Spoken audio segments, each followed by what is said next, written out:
Halo semua, berjumpa lagi dengan channel Gudang Soal Fisika, channel yang membahas soal fisika dengan cara yang jelas dan sederhana. Sebelum kita masuk pembahasan, bagi teman-teman yang belum subscribe channel ini, tolong support channel ini dengan cara subscribe dan share ke teman-teman kalian. Kalau sudah, yuk kita masuk pembahasannya.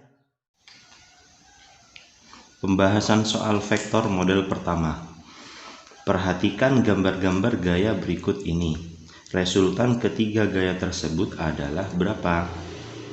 Jika kalian mengerjakan soal vektor, maka langkah pertama kita harus menguraikan gaya-gaya yang tidak tepat berada di sumbu X dan Y, seperti gaya 3 Newton ini dan 6 Newton ini. Maka terlebih dahulu kita uraikan dua gaya tersebut. Saya sudah gambarkan diagram yang baru. Maka untuk mempermudah saya beri indeks saja. Misalkan ini F1 3 Newton, ini F2 6 Newton, dan ini F3 3 Newton.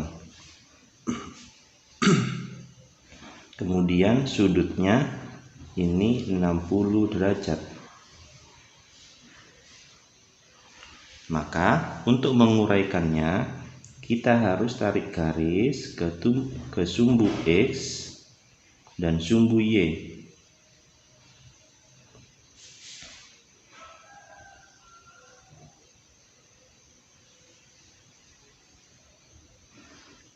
Sehingga di sini akan muncul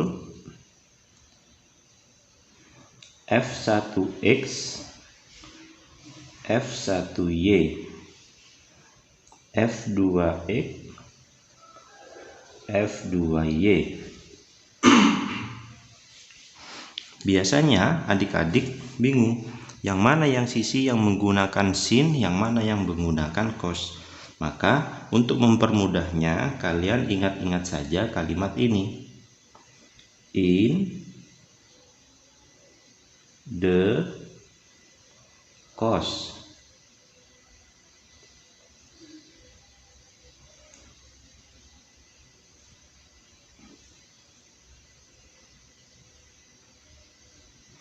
In maksudnya adalah ini dekat, maka kosinus. Jadi sisi yang berada di dekat sudut itu menggunakan kosinus, maka sisi yang jauh otomatis kebalikannya menggunakan sinus. Sehingga kalau kita lihat F1X dia berada di dekat sudut 60 derajat, maka dia yang menggunakan cos, dan F1Y yang menggunakan sin. Kita tuliskan saja sekarang. F1X sama dengan F1 cos 60 derajat. F1 nilainya 3 dikali kosinus 60 adalah setengah. Maka hasilnya 1,5 Newton. Kemudian kita cari F1Y. Maka F1 sin 60 derajat. 3 dikali sin 60 adalah setengah akar 3. Berarti sama dengan 1,5 akar 3 Newton. Langkah yang sama kita gunakan untuk F2X dan F2Y. Karena F2X dia berada di dekat sudut 60 derajat, maka F2X ini menggunakan kosinus. Sehingga kita hitung F2X sama dengan F2 cos 60 derajat sama dengan 6 dikali cos 60 setengah sama dengan 3 Newton. F2Y sama dengan F2 sin 60 derajat.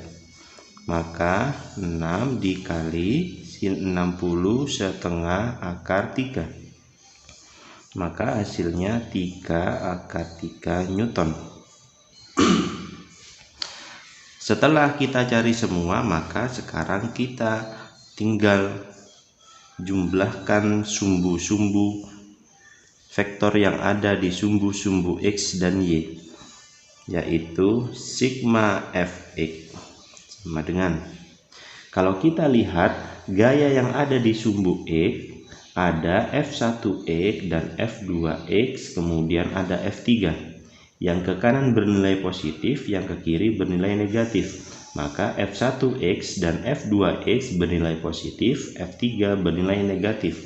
Kita tuliskan F1X ditambah F2X dikurangi F3 sama dengan F1X nilainya adalah 1,5 ditambah F2X nilainya 3 dikurangi F3 nilainya 3. 1,5 ditambah 3 dikurangi 3, hasilnya 1,5 Newton. Sekarang kita lihat sigma F yang berada di sumbu Y.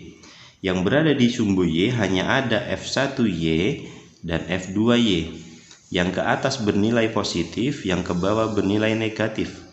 Maka kita tuliskan F1Y min F2Y sama dengan F1Y nilainya 1,5 akar 3 min F2Y nilainya 3 akar 3. Maka nilainya negatif 1,5 akar 3 Newton. Setelah itu, maka kita cari resultannya. Resultan vektor, jika dia sudah berada di sumbu X dan Y, maka kita hitung menggunakan rumus akar sigma Fx kuadrat ditambah sigma Fy kuadrat sama dengan 1,5 kuadrat ditambah negatif 1,5 akar 3 dikuadratkan. Akar 1,5 dikuadratkan, maka nilainya 2,25 ditambah min 1,5 akar 3 dikuadratkan, maka min 1,5 dikuadratkan hasilnya 2,25. Akar 3 dikuadratkan 3, berarti 2,25 dikali 3. Maka hasilnya adalah 2,25 dikali 3. 5, 1, 6, 7, 6. 6,75 sama dengan akar 2,25 ditambah 6,75, maka kita peroleh 9. Akar dari 9 adalah 3 Newton. Maka kita memperoleh hasil sebesar 3 Newton. Jadi jawabannya yang D. Terima kasih.